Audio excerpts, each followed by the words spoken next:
Nakakalungkot po itong balita ngayon, no? Sa sobrang mahal ng bilihin at sa sobrang mahal po ng pamasahe, marami po ngayon ang umiyak, no? Grabe, hindi po nila kinaya ang pasahe.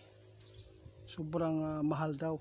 Kaya hindi po natin masisisi yung mga sasakyan de pasahero dahil yung mga presyo po ng langis, grabe po.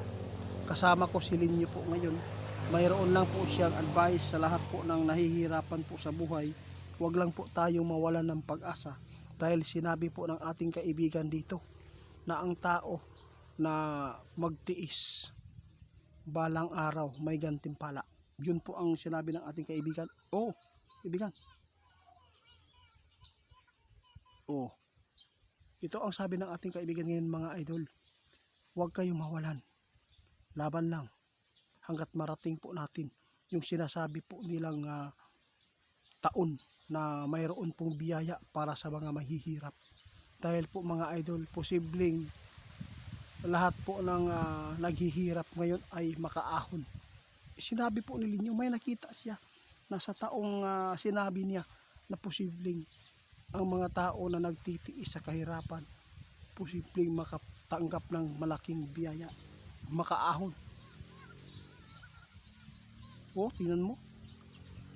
Sa taong hinulaan ng ating kaibigan, mga idol, mayroon siyang nakita na may magbibigay sa kanya o sa kanila.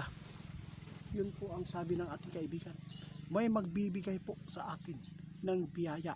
Hindi man natin alam kung kailan na buwan, anong buwan, kung kailan ito mangyari.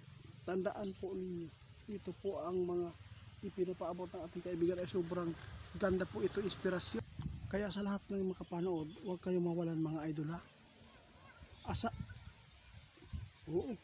Asahan ninyo yung umiiyak dyan na panood natin.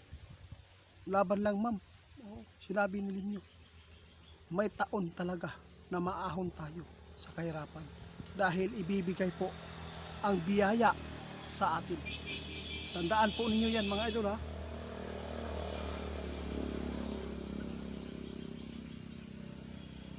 Huwag po nating titingnan ang mga nangyayari po ngayon tulad po ng malita-malitang pera na ninakaw po ng mga taong inihalal po natin. Huwag po kayong magpaapekto dyan. Lalaban tayo dahil may panahon talaga, mga idol, ang mga tao na mahirap na lumalaban ng patas ay posibleng iangat po yan. Yun po ang nakikita ni Linyo ngayon. Kaya asahan po natin.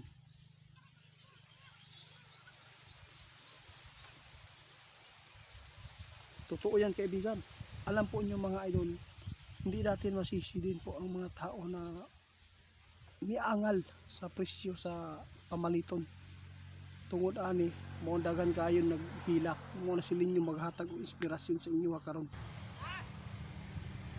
Pasensya na kayo, mga idol. Medyo maingay. May mga taong dumadaan dito.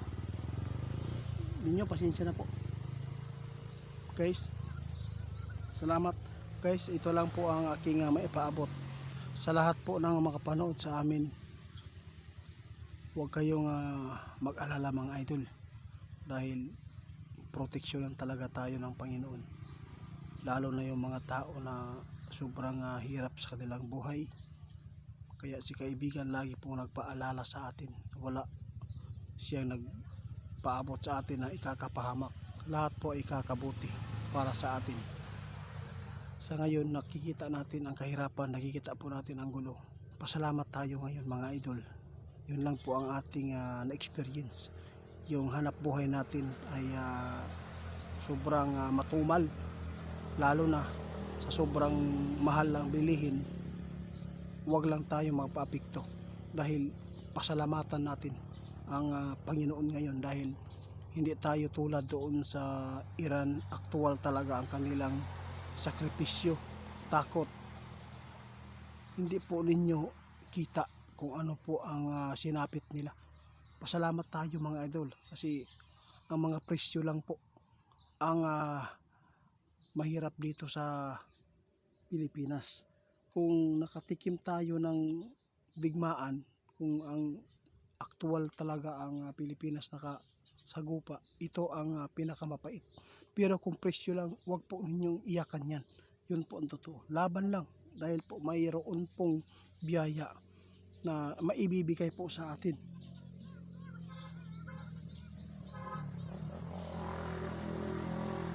Salamat linyo, salamat po sa inyong encouragement mga tao.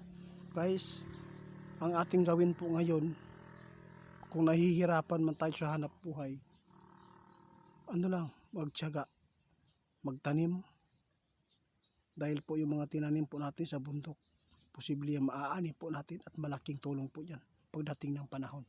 Dahil yung digmaan mga idol, hindi natin tansa, hindi po natin na alam kung kailan ito magaganap. Kaya lagi po tayong pinapaalalahanan ng ating kaibigan para hindi tayo mapapahamak. Guys, isipin ninyo sa lahat po ng nabibigatan ngayon, kasi napakaraming tao nagsasabi ang sarap daw tapusin yung buhay. Wag mga idol, wag.